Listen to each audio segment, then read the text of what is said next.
इस वीडियो के अंदर हम डिस्कस करने जा रहे हैं एनर्जी रिसोर्सेज के बारे में, जिस तरह फॉसिल फ्यूल्स हैं, solar cells, wave power, biofuels, hydroelectric power, all are these the sources of the energy. So we are going to discuss these sources of energy. First of all, जो electricity है जिसको हम secondary energy source कहते हैं. इसको secondary energy source इसलिए हम कहते हैं क्योंकि ये प्रोड्यूस होती है दूसरे प्राइमरी एनर्जी सोर्सेज से. मिसाल के तौर पर कोल, न्यूक्लियर फ्यूल और हवा यानी कि विंड पावर वगैरह. इसलिए हम इलेक्ट्रिसिटी को सेकेंडरी एनर्जी सोर्स कहते हैं, और जिनसे हम उसको बनाते हैं या जिनसे हम उसको प्रोड्यूस करते हैं हम उनको जो है वो प्राइमरी एनर्जी सोर्स कहते हैं. अब इलेक्ट्रिसिटी को हम जनरेट मुख्तलिफ़ तरीक़ों से करते हैं. मिसाल हाइड्रो इलेक्ट्रिक पावर, इलेक्ट्रिसिटी उससे जनरेट करते हैं. विंड पावर से इलेक्ट्रिसिटी जनरेट करते हैं. न्यूक्लियर पावर, सोलर, टाइडल यानी कि जो समंदर की लहरें हैं, फॉसिल फ्यूल्स, और फॉसिल फ्यूल्स में पेट्रोल और ये बहुत सारी चीज़ें आ जाती हैं.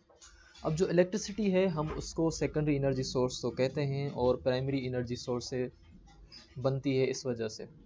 अब हमारे पास कुछ रिसोर्सेज हैं, कुछ अक़साम हैं कि नॉन रिन्यूएबल एनर्जी सोर्सेज और रिन्यूएबल एनर्जी सोर्सेज.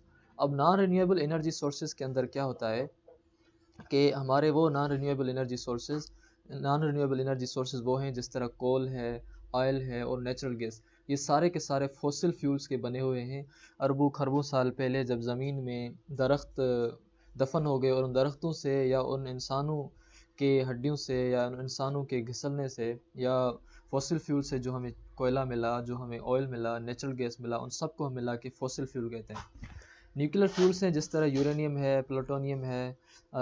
ये जो सारे नॉन रिन्यूएबल एनर्जी सोर्सेज हैं, इनका मतलब ये है कि ऐसे सोर्सेज जिनको हम रिन्यू ना कर सकें, वो नॉन रिन्यू हो और वो कभी ना कभी इस दुनिया से ख़त्म हो जाएंगे. And they damage the environment. इस टाइम भी अगर हम कोल को जलाते हैं, ऑयल को जलाते हैं, नेचुरल गैस को जलाते हैं, जो धुआं निकलता है वो हमारे इन्वायरमेंट के लिए ख़राब है. तो they all damage the environment and they currently provide most of our energy. तो एनर्जी का हमारे पास सबसे जो बड़ा तादाद है जो हम एनर्जी लेते हैं वो इन्हीं चीज़ों से ले रहे हैं, जबकि वो नुकसानकार भी है हमारे लिए. उसके बाद आपके पास है रिन्यूएबल एनर्जी सोर्सेज. ये सोर्सेज ऐसे हैं जो रिन्यू हो सकते हैं, जो बार बार रिन्यू हो सकते हैं, क्योंकि ये जब तक ज़मीन है तब तक ये ख़त्म नहीं होंगे.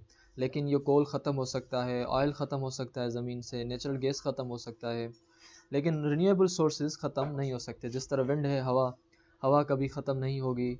जो वेव्स हैं, जो समंदर की लहरें हैं, वो कभी ख़त्म नहीं होंगी. उनसे जो बिजली बनाएंगे वो रिन्यूएबल एनर्जी सोर्स कहलाई जाएगी. टाइड्स जो हैं, जो लहरें हैं समंदर की, वो, और उसके साथ साथ हाइड्रो इलेक्ट्रिक जो है यानी कि पानी के ज़रिए से, डैम के ज़रिए से जो हम बिजली बनाते हैं हम उसको हाइड्रो इलेक्ट्रिक कहते हैं. बायोफ्यूल्स यानी कि दरख्तों के जलने से या फिर हम दरख्तों के पत्तों के या इस किस्म की जो भी चीज़ें उनको जलाने से जो हम फ्यूल हासिल करते हैं, मीथेन, वो बायोफ्यूल कहलाया जाता है. जियोथर्मल यानी कि ज़मीन की जो हीट है, ज़मीन के अंदर जो मोल्टेन अंदर हीटअप है, उसके ज़रिए से जो हम बिजली प्रोड्यूस करते हैं हम उसको जियोथर्मल कहते हैं, और वो ये भी रिन्यूएबल है और ये भी कभी ख़त्म नहीं होगी. सोलर जो है, जब तक ज़मीन है, जब तक सूरज है, तब तक ये सोलर एनर्जी हमें मिलती रहेगी. इसलिए ऐसे सोर्सेज़ को हम रिन्यूएबल एनर्जी सोर्सेज़ कहते हैं, क्योंकि ये ख़त्म नहीं होंगे. इसलिए हम कहते हैं कि they will never run out, they do much less damage to the environment. और वो इन्वायरमेंट को जो डैमेज करते हैं वो बिल्कुल कम है, यानी कि ना होने के बराबर है. और they day not provide much energy. उनका मसला ये है कि विंड या जो वेव्स हैं या फिर जो सोलर है वो ज़्यादातर एनर्जी हमें प्रोवाइड नहीं करते, इसलिए वो अनरिलायबल है इस time. If they depend on whether, क्योंकि सोलर डिपेंड करता है वेदर पर. अगर बादल होंगे तो सोलर की एनर्जी हमें नहीं मिलेगी. अगर विंड नहीं होगी तो फिर हमें वो विंड वाली एनर्जी नहीं मिलेगी. इस तरह जो टाइड्स हैं, अगर हवा नहीं होगी तो टाइड्स भी कम होगी, एनर्जी हमें कम मिलेगी. इस तरह से ये जो सारी चीज़ें, हाइड्रो इलेक्ट्रिक डिपेंड करता है वाटर के ऊपर. डैम तब बनेगी जब पानी होगा, जब पानी ख़त्म हो गया तो डैम कहाँ से आएंगी. तो ये जो सारी चीज़ें हैं, या जिन डेज़ में पानी कम है तो फिर वहाँ उस टाइम क्या करें. तो ये जो भी सारी चीज़ें हैं, रिन्यूएबल सोर्सेज हैं, ये थोड़े मौसम डिपेंडेंट हैं, ये सीजनल डिपेंडेंट है, ये डिपेंड ऑन वेदर करते हैं, इसलिए ये अनरिलायबल हैं. लेकिन ये जो नॉन रिन्यूएबल एनर्जी सोर्सेज हैं ये अनरिलायबल नहीं है. अब जो जनरेट करते हैं हम इलेक्ट्रिसिटी को, वो 3 स्टेजेस पर मबनी है. उनमें सबसे जो पहली चीज़ है वो है बॉयलर. बॉयलर को बॉयल होता है, उसके अंदर पानी होता है और उस बॉयलर में से जो स्टीम या जो उससे एवापोरेट स्टीम निकलती है, वो स्टीम जाके टरबाइन के इंजन को घुमाती है। जैसे ही टरबाइन चलना शुरू हो जाता है तो टरबाइन के चलने की वजह से जनरेटर चलता है, और जनरेटर ही दरअसल हमें बिजली को जनरेट करके देता है। अब ये एक किस्म का आपके पास बॉयलर है। बॉयलर के अंदर पानी होता है और उस पानी को जो नीचे बर्न करता है, वो burn to heat water, the water turns into steam. Boiler का जो फ्यूल होता है वो पानी को हीट अप करता है, और उसके बाद जो पानी है वो स्टीम में कन्वर्ट हो जाता है। और उसको स्टीम में कन्वर्ट करने के लिए हम जो नीचे फ्यूल देते हैं, वो फ्यूल हो सकता है कि कोल हो, वो फ्यूल हो सकता है ऑयल हो, वो फ्यूल हो सकता है गैस हो, कोई भी हो सकता है। फिर उसके बाद जब स्टीम बन जाती है तो फिर स्टीम ट्रेवल करती है along the pipes and makes the turbine spin. वो पाइप से चल चल कर आगे जो टरबाइन है उसको टरबाइन को चलाती है। फिर उसके बाद जो है टरबाइन जो है वो टर्न करता है जनरेटर को। जैसे ही जनरेटर ऑन होता है तो जनरेटर के अंदर मैग्नेट है और कॉइल ऑफ वायर्स है, और कॉइल ऑफ वायर्स के अंदर जैसे ही आपका मैग्नेट स्पिन करता है, तो हमारी इलेक्ट्रिसिटी जनरेट हो जाती है। इस तरह से हमने ये देखा कि एनर्जी का जो भी सोर्स होगा, पहले वो बॉयलर को बॉयल कर रहा है, यानी कि बॉयलर का जो पानी है उसको स्टीम कर रहा है, और जैसे ही वो स्टीम हो जाता है या वाटर को या विंड को, तो फिर वो जो है टरबाइन को टर्न करता है। तो जनरेटर जो है वो कन्वर्ट करता है movement of the turbine, turbine की मूवमेंट को जो है कन्वर्ट करता है काइनेटिक एनर्जी में, और काइनेटिक एनर्जी दरअसल इलेक्ट्रिसिटी ही है। स्टीम जो है जनरेटर को मूव करेगी, उसको चलाना शुरू करेगी। जैसे ही जनरेटर मूव करेगा इट मीन्स उसमें काइनेटिक एनर्जी आ गई, और जैसे उसमें काइनेटिक एनर्जी आ गई तो हमारी वो इलेक्ट्रिसिटी में कन्वर्ट हो सकती है। इस तरह अगर हम अब फॉसिल फ्यूल्स को डिस्कस करें, तो फॉसिल फ्यूल्स का जो एडवांटेज है यूज़ करने का वो ये है कि वो फॉसिल फ्यूल्स हमारे फ्रीक्वेंटली अवेलेबल हैं, मुख्तलिफ़ जगहों पर इस टाइम अवेलेबल हैं, और वो सस्ते भी हैं इस टाइम क्योंकि बड़े मकदार में मिल रहे हैं हमें। And are not reliant upon the weather, और वो वेदर डिपेंडेंट नहीं है, वेदर कैसी भी हो, कितनी भी ख़राब हो चुकी हो, लेकिन फॉसिल फ्यूल्स को हम यूज़ कर सकते हैं, उनसे हम एनर्जी हासिल कर सकते हैं। डिसएडवांटेज उनका ये है कि वो फॉसिल फ्यूल्स हाईली पॉल्यूटिंग हैं, वो बहुत ज़्यादा धुआं निकालते हैं, और बहुत ज़्यादा धुआं निकालने की वजह से इन्वायरमेंट ख़राब होता है। और ग्लोबल वार्मिंग जो है और क्लाइमेट चेंज जो है उसमें बहुत ज़्यादा ये बैडली कंट्रीब्यूट करते हैं, ख़राब नमूने से कंट्रीब्यूट कर रहे हैं दुनिया को गर्म करने में, ग्लोबल को वार्म करने में, या ग्लोबली वार्मिंग में ये बहुत ज़्यादा कंट्रीब्यूट करते हैं। Burn fossil fuels can produce the acid rain. जैसे जैसे हम फॉसिल फ्यूल्स को बर्न करते हैं तो बाहर जो जहरीले मादे हैं वो हमारे बादलों की तरह ऊपर छा जाते हैं, और उसके बाद वहाँ से एसिड रेन जो तेज़ाबी बारिश है वो बरसना शुरू हो जाती है, जिसकी वजह से बहुत सारा नुकसान फसलों का और जानवरों का और जो बायोडाइवर्सिटी है उसको नुकसान पहुंचता है। ऑयल स्प्लैजेस हो सकते हैं जो एनवायरनमेंट को सीरियस डैमेज दे सकते हैं। फॉसिल फ्यूल्स जब हम हासिल करते हैं तो वहाँ जो ऑयल निकलता है वो स्प्लैज हो सकता है, वो कहीं गिर सकता है, या कहीं समंदर में या किसी चीज़ के साथ मिक्स होता है, जिससे एनवायरनमेंट को सीरियस डैमेज होगा। अब फॉसिल फ्यूल्स क्या करते हैं कि पावर स्टेशन कोल और natural gas burn, fossil fuels के अंदर या तो कोल होगा या ऑयल होगा या नेचुरल गैस होगा, वो बर्न होंगे। बर्न होने के बाद वो उनकी जो हीट एनर्जी है वो रिलीज़ होगी। फिर उनकी जो हीट एनर्जी है वो वाटर को स्टीम में कन्वर्ट करेगी, और जैसे ही वो स्टीम में कन्वर्ट होके आएगी तो वो हो सकता है स्टीम या वाटर की हो या विंड की फॉर्म में हो। फिर वो जो है आपकी टरबाइन को टर्न करेगी। जैसे ही टरबाइन को टर्न करेगा तो टरबाइन जो है जनरेटर की जो मशीन है या जनरेटर का जो डायनेमो है वो मूव करना शुरू हो जाएगा, और जैसे ही उसने मूव करना शुरू करेगा तो फिर जनरेटर की जो काइनेटिक एनर्जी है वो फिर बिजली में कन्वर्ट हो जाती है। इस हिसाब से हम फॉसिल फ्यूल्स को इस्तेमाल करते हैं बिजली बनाने के लिए। उसके बाद हमारे पास है बायोफ्यूल्स। अब बायोफ्यूल का एडवांटेज ये है कि वो relatively quick and natural source है एनर्जी का, कुदरती ज़रिया है एनर्जी का, और उनको हम कार्बन न्यूट्रल कहते हैं। और कार्बन न्यूट्रल होने का मतलब ये है कि वो कार्बन डाइऑक्साइड और एटमॉस्फेयर में जो जहरीली गैसें हैं वो ज़ाया नहीं करते। अगर हम बायोफ्यूल्स को जलाएं भी तो हमें कार्बन डाई जो है वो एटमॉस्फेयर में नहीं जाएगा, जिससे ग्लोबल वार्मिंग का नुकसान नहीं होगा। इसका डिसएडवांटेज ये है कि नेचुरल हैबिटेंट्स, अगर हम बायोफ्यूल्स को जला के एनर्जी हासिल करना चाहें तो इसका डिसएडवांटेज ये होगा कि मुख्तलिफ जो नेचुरल हैबिटेंट्स हैं वो ख़त्म हो जाएंगे, तबाह हो जाएंगे। बायोफ्यूल हम हासिल करते हैं क्रॉप से, जो फसल हैं, फूड क्रॉप से, या फिर जो दरख्त हैं उनसे। अगर हमने ये काम करना शुरू कर दिया बायोफ्यूल्स वाला, तो जो भी दरख्त हैं, जो भी क्रॉप्स हैं, वो बिल्कुल भी नहीं बचेंगे। बायोफ्यूल्स भी एक रिन्यूएबल एनर्जी का सोर्स है। वो सॉलिड भी हो सकते हैं जिस तरह स्ट्रा है, वुड चिप है, लिक्विड भी हो सकते हैं जिस तरह इथेनॉल है, और गैसेस भी हो सकते हैं जिस तरह methane, biogas from the sludge digesters.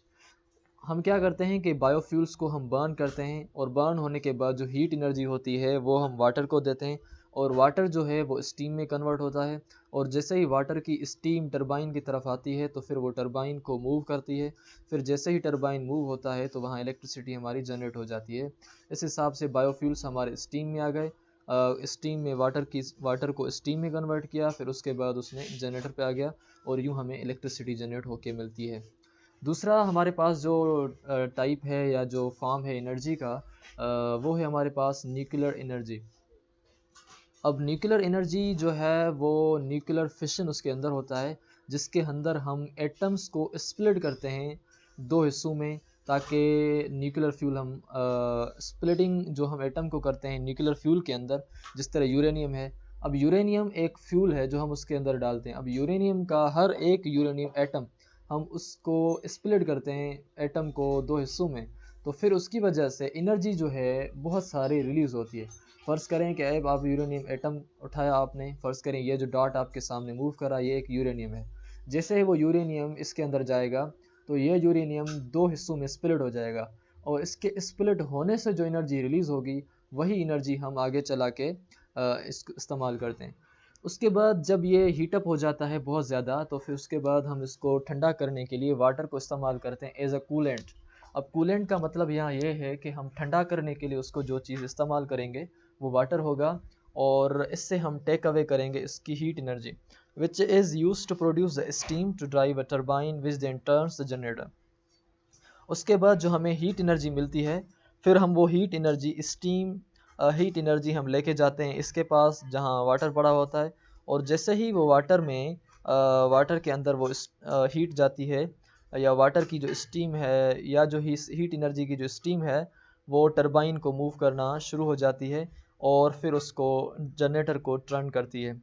जो मेन डिसएडवांटेज है न्यूक्लियर पावर स्टेशन का वो ये है कि वहाँ रेडियो एक्टिव वेस्ट निकलता है, वो प्रोड्यूस होता है, और वो जो है रेडियो एक्टिव वेस्ट वो बहुत ख़तरनाक है, और उसको डिस्पोज़ करना, कहीं ख़त्म करना, कहीं फेंकना बहुत मुश्किल है। जहाँ भी हम फेंकेंगे, जहाँ भी हम उसको डिस्पोज़ करेंगे मसला है। समंदर में फेंकें तो मछलियों के लिए मसला है, ज़मीन पे फेंकें तो इंसानों के लिए मसला है, कहीं भी फेंकें तो इसका जो वेस्ट है वो बिल्कुल ख़तरनाक है, जहरीला है। तो ये जो वेस्ट निकलेगा ये बिल्कुल हमारे लिए मसला है। अब अगर हम इसको देखें कि न्यूक्लियर एनर्जी के अंदर आपके पास सबसे पहले ये एक बिल्डिंग है कंटेमिनेंट, उसके बाद दूसरी पॉइंट पर ये जो है आपकी स्टीम जनरेटर है, क्योंकि वहाँ एक हीट प्रोड्यूस होगी तो इसके अंदर हीट स्टीम जनरेट होगी।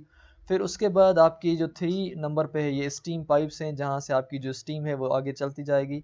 फिर उसके बाद 4 नंबर पर ये जो है आपका यूरेनियम फ्यूल है, यूरेनियम फ्यूल इसको जो इससे जो हम एनर्जी हासिल करते हैं। उसके बाद 5 नंबर पर टरबाइन है। अब टरबाइन यहाँ लगाने का मतलब यह है कि जैसे ही स्टीम आएगी तो वह स्टीम इस टरबाइन को मूव करना शुरू करेगी। और 6 नंबर पर हमारे पास है जनरेटर, क्योंकि जैसे ही टरबाइन मूव होगी तो टरबाइन की मूवमेंट जनरेटर को मूव करेगी, टरबाइन का चलना जनरेटर को चलाएगा, और जैसे ही जनरेटर को चलाएगा तो 7वें नंबर पर हमारे पास ट्रांसफार्मर है। जैसे ही बिजली पैदा होगी तो उस बिजली को ज़्यादा बढ़ाएगा ट्रांसफार्मर, और फिर ट्रांसफार्मर से जो बिजली है वो इलेक्ट्रिसिटी में कन्वर्ट हो गए आगे की तरफ जाएगी। बाकी ये जो 8 है ये कूलिंग टावर है। अब इस कूलिंग टावर के अंदर आपके पास पानी होता है, जो ये जो रेडिएशंस हीटअप हो जाती हैं तो उसको ठंडा करने के लिए हम इस्तेमाल करते हैं। और जो 9 है ये हमारा कूल वाटर है, जो जहाँ से हम पानी ठंडा उतारते हैं और हम इसको इस्तेमाल करते हैं। अब यहाँ से जो स्टीम आएगी या विंड, तो वो टरबाइन करेगी जनरेटर को, और टरबाइन टर्न करेगी टरबाइन को, टरबाइन जनरेटर को, इस हिसाब से वहाँ हमें इलेक्ट्रिसिटी मिल जाएगी। दूसरा हमारे पास है वेव पावर। अब वेव पावर के अंदर एडवांटेज ये है वेव पावर का कि वहाँ हमारे पास कोई भी पॉल्यूशन नहीं होती, कोई भी फ्यूल कास्ट नहीं होती, मिनिमल रनिंग कास्ट है, बिल्कुल उसकी जो रनिंग कास्ट है यानी कि उसको जो पैसे चलाने के लिए हमें लगेंगे वो बिल्कुल कम है। और छोटे छोटे जो आइलैंड्स हैं, छोटे छोटे जो कस्बे हैं, छोटे छोटे आइलैंड के जो कंट्रीज़ हैं वहाँ हम इनको इस्तेमाल कर सकते हैं। डिसएडवांटेज ये है कि ये बोट्स के लिए, ये जो शिप्स होती हैं उनके लिए ख़तरनाक है और fairly unreliable as waves disappear when the wind drops. जैसे ही हवा का दबाव प्रेशर कम हो जाता है तो जो वेव्स हैं वो ड्रॉप हो जाती हैं, वो कम हो जाती हैं। इसलिए इनकी जो इनिशियल कास्ट है, रनिंग कास्ट तो इनकी बेशक कम है लेकिन इनकी जो इनिशियल कास्ट है वो बिल्कुल हाई है और इनका जो इन्वायरमेंटल इम्पैक्ट है वो कुछ ज़रूर है।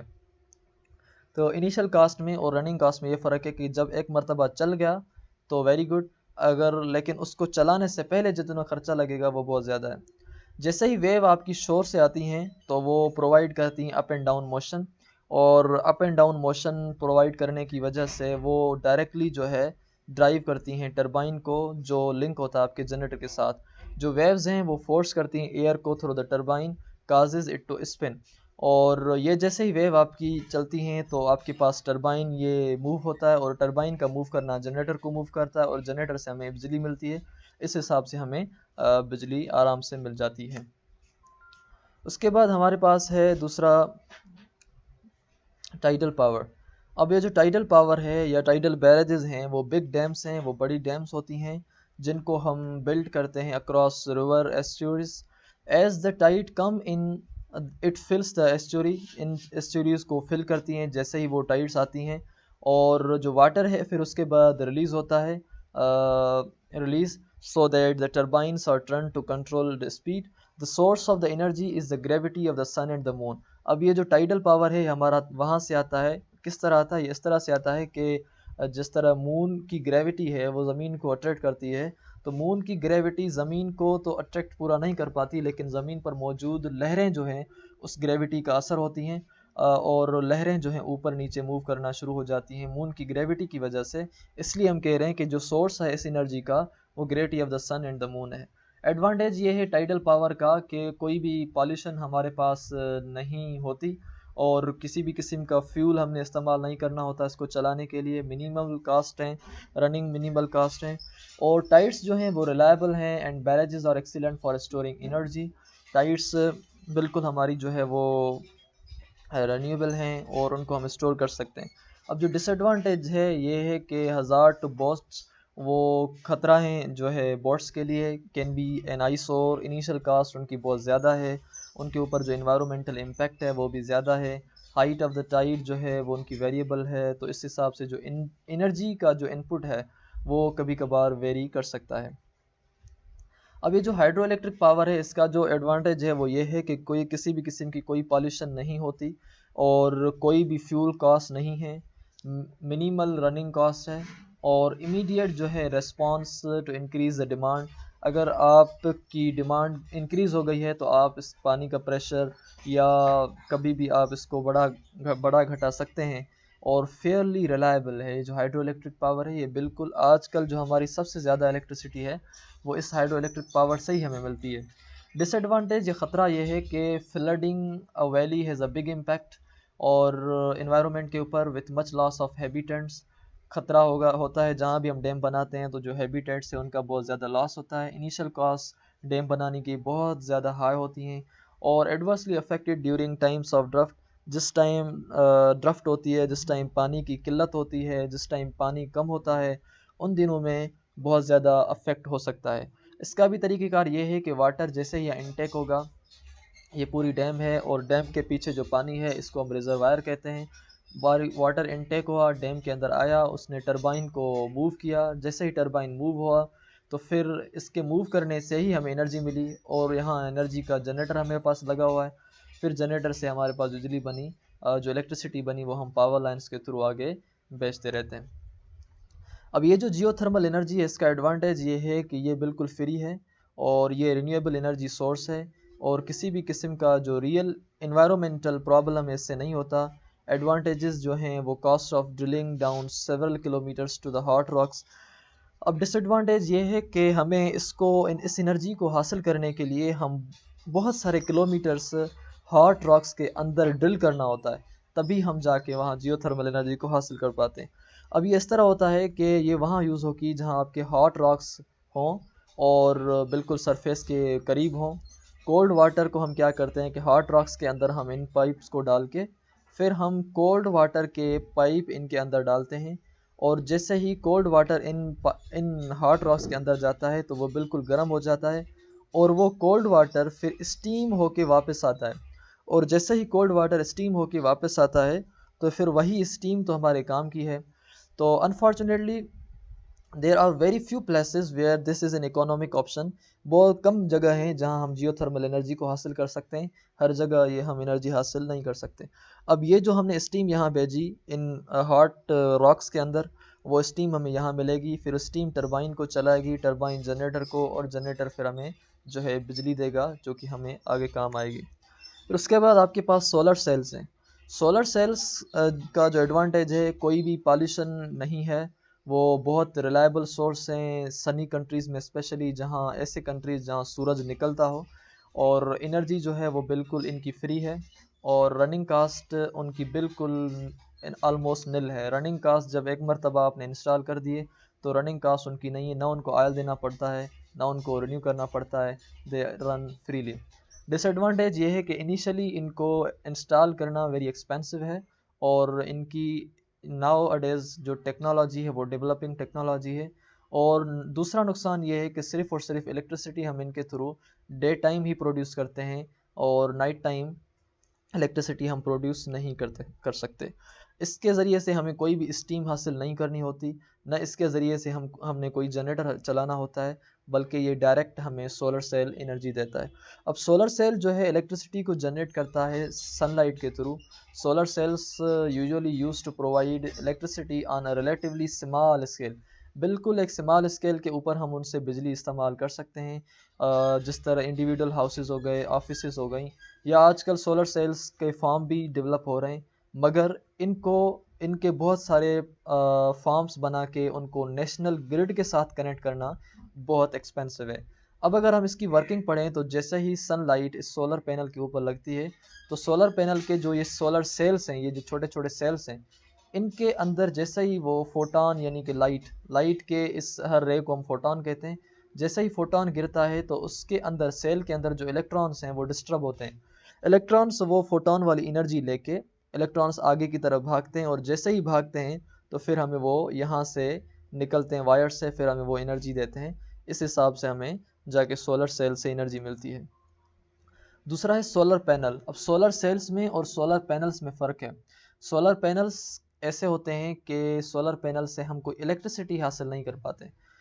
सोलर पैनल्स सूरज की जो थर्मल रेडिएशन है वो उसको इस्तेमाल करते हैं, फिर थर्मल रेडिएशंस को लेके पानी को जाके गर्म करते हैं हाउसेस के लिए। एक blanket layer behind the pipes होती है जो हेल्प करती है absorption of the radiant energy. फिर उसके बाद रेडिएंट एनर्जी को लेके वो टैंक के अंदर लेके आती है उस रेडिएंट एनर्जी को, जो फिर हमारे पाइप्स के अंदर जो पानी होता है उन पानी को गर्म करती है। तो हम इससे कोई खास मकदार में या फिर इलेक्ट्रिसिटी हम इसके ज़रिए से हासिल नहीं कर सकते। एडवांटेज ये है कि सोलर पैनल्स के ज़रिए से कोई भी पॉल्यूशन जो है वो नहीं होती, एक रिलायबल सोर्स है, स्पेशली उन कंट्रीज़ में जहाँ सूरज निकलता है, सनी कंट्रीज़ में एनर्जी इसकी जो है फ्री है, और रनिंग कास्ट इसके भी आलमोस्ट निल हैं। डिसएडवांटेज ये है कि सिर्फ़ और सिर्फ जो ये है हीट करती है वाटर को डे टाइम में, बाकी ये इलेक्ट्रिसिटी को जनरेट करने के लिए इस्तेमाल नहीं होती। अब इसकी अगर हम वर्किंग पढ़ें तो हमारे पास ये पंप है, और इस पंप के थ्रू हमारे पास यहाँ कोल्ड वाटर आया। अब ये जो कोल्ड वाटर है, जैसे इस रेडिएंट एनर्जी इसके पास आ गई तो कोल्ड वाटर हीटअप हो गया। हीटअप होने के बाद वो पानी हमारे पास यहाँ गर्म होके आया, फिर वो गर्म पानी हम जाके यहाँ हासिल करते हैं। बाकी ये कोई इलेक्ट्रिसिटी को जनरेट करने के लिए इस्तेमाल नहीं होता, ये एक हीटर के तौर पर काम करता है। जो विंड पावर है, विंड पावर का जो एडवांटेज है वो ये है कि वहाँ कोई भी पॉल्यूशन नहीं होती, एनर्जी जो है इसकी फ्री है, और इसकी जो रनिंग कास्ट है वो तकरीबन निल है। डिसएडवांटेज ये है कि हम इसको कंसीडर कर सकते हैं as an eyesore, and there is some noise pollution, वहाँ नॉइज़ पॉल्यूशन होगी जहाँ विंड पावर होगा, क्योंकि विंड पावर के जो फ़ैन हैं ये बहुत आवाज़ करते हैं हवा की वजह से, और जब हवा ड्रॉप हो जाएगी तो किसी भी किस्म का हम पावर रिड्यूस नहीं कर पाते। तो विंड पावर के लिए भी हमें कोई स्टीम की ज़रूरत नहीं होती, ये डायरेक्ट विंड से ही एनर्जी हासिल करता है, इसलिए जो प्रोसेस है ये स्टीम वाला नहीं होगा इसके अंदर। अब इसके अंदर ये है विंड टर्बाइंस जो हैं वो put up in expose places, वहाँ रखी जाती हैं जहाँ खाली जगह हो बिल्कुल बहुत ज़्यादा हो, जिस तरह हिल टॉप्स हैं अराउंड द कोस्ट, साहिल यानी कि समंदर के किनारे के ऊपर जहाँ हवा का मिकदार ज़्यादा हो। हर विंड जो है विंड टर्बाइन जो है अपनी एनर्जी जनरेट करता है ताकि जो इलेक्ट्रिसिटी है वो डायरेक्टली जनरेट कर सके। अब यहाँ जो है हम अगर इसका वर्किंग देखें तो विंड पावर के अंदर यहाँ विंड जैसे ही लगेगी तो वो विंड जो है वो ब्लेड्स को रोटेट करना शुरू करेगी। फिर उसके बाद जैसे ही ब्लेड मूव करेंगे तो उनके अंदर जो शेफ्ट है, ये शेफ्ट जो इसका इंटरनल स्ट्रक्चर होता है वो टर्न करता है जनरेटर को। जैसे ही शेफ्ट मूव होना शुरू करेगा तो वो जनरेटर को मूव करेगा ताकि इलेक्ट्रिकल एनर्जी जो है वहाँ से प्रोड्यूस की जा सके। फिर उसके बाद जो भी एनर्जी हमें मिलेगी वो इस पॉइंट पर आएगी जहाँ हमारे पास ट्रांसफ़र लगा हुआ होगा। जो ट्रांसफ़र क्या करेगा, अगर थोड़ी एनर्जी होगी तो उसको हाई वोल्टेज में कन्वर्ट करके आगे जानिब इलेक्ट्रिकल ट्रांसमिशन की तरफ उसको कन्वर्ट करेगा, जो हमें जाके ग्रिड स्टेशन में मिलेगी। अब जो सन है वो अल्टीमेट सोर्स है एनर्जी का, सब एनर्जीज़ का जो भी एक किस्म का मतलब शुरुआत है वो सन से ही होती है। सन रेडिएट करता है एनर्जी न्यूक्लियर फ्यूजन रिएक्शन जो उसके बिल्कुल डीप इनसाइड होती है उसकी वजह से। न्यूक्लियर सन की वजह से हमें सोलर सेल्स मिलते हैं, सोलर सेल्स की एनर्जी है। सन की वजह से सोलर पैनल्स हैं। सन की वजह से प्लांट्स के अंदर जो एनर्जी आती है वो वहाँ से आती है। फिर एनर्जी जो प्लांट्स के अंदर आती है फिर इन सोलर पैनल्स में, और सोलर पैनल्स के थ्रू हम हासिल करते हैं। इस तरह से हमें सन की वजह से जो वेदर सिस्टम है वो चलता है, और वेदर सिस्टम के अंदर हमारे पास विंड आ गई, वेव्स आ गई, हाइड्रो इलेक्ट्रिक आ गई। तो ये सारी की सारी सूरज की वजह से ही मुमकिन है। सूरज के अलावा एक और है रेडियो एक्टिव एटम्स। जो रेडियो एक्टिव एटम्स हैं वो एनर्जी रिलीज़ करते हैं तो हमें न्यूक्लियर एनर्जी मिलती है या फिर जियोथर्मल एनर्जी मिलती है। इस तरह आपके पास जो मून है वो भी एक एनर्जी का सोर्स है। मून की वजह से ही जो टाइडल एनर्जी है, जो समंदर के अंदर लहरें हैं वो प्रोड्यूस होती हैं। इसलिए इन लहरों का जो एनर्जी प्रोड्यूस करने का जो ज़रिया है वो मून है। Tides are created by the gravitational pull of the moon on the earth ocean. Earth के जो समंदर है उसके ऊपर जो मून की जो ग्रेविटेशनल पुल है उसकी वजह से ये सब मुमकिन होता है। अब अगर हम एफिशिएंसी इनकी कैलकुलेट करें तो efficiency fossil fuel power station की जो है तकरीबन 33% है। बाकी जो परसेंटेज बची वो सारी की सारी जो उनकी एनर्जी है या एफिशिएंसी उनकी है वो सारी ज़ाया हो जाती है। सिर्फ हमें जो एनर्जी उनकी काम में आती है, जो उनका काम हमें इस्तेमाल में आता है वो 33% है, बाकी सारा नुकसान में आता है। इसका मतलब ये हुआ कि अगर हम एक के 3 हिस्से करें तो उसमें जो तीसरा हिस्सा है हमें वो एनर्जी मिलती है, बाकी जो 2 हिस्से हैं हमारे वो ज़ाया हो जाते हैं, ends up as waste heat. और ये जो है जस्ट जो बाकी 2 हिस्से ज़ाया हो गए वो 2 हिस्से हमारे एनवायरनमेंट को वार्म अप करते हैं और हमारे सराउंडिंग को वार्म अप करते हैं और ख़राब करते हैं। अगर एफिशिएंसी हम ये डायग्राम देखें इसके अंदर, तो एनर्जी जो फ्यूल्स के अंदर आती है, एनर्जी जो हम फ्यूल्स के ज़रिए से देते हैं वो सिर्फ इतनी जो है, ये आप एरो जो देख रहे हैं इतनी कस्टमर्स की तरफ जाती है, और ये जो सारी एनर्जी है ये लॉस हो जाती है एनवायरनमेंट में।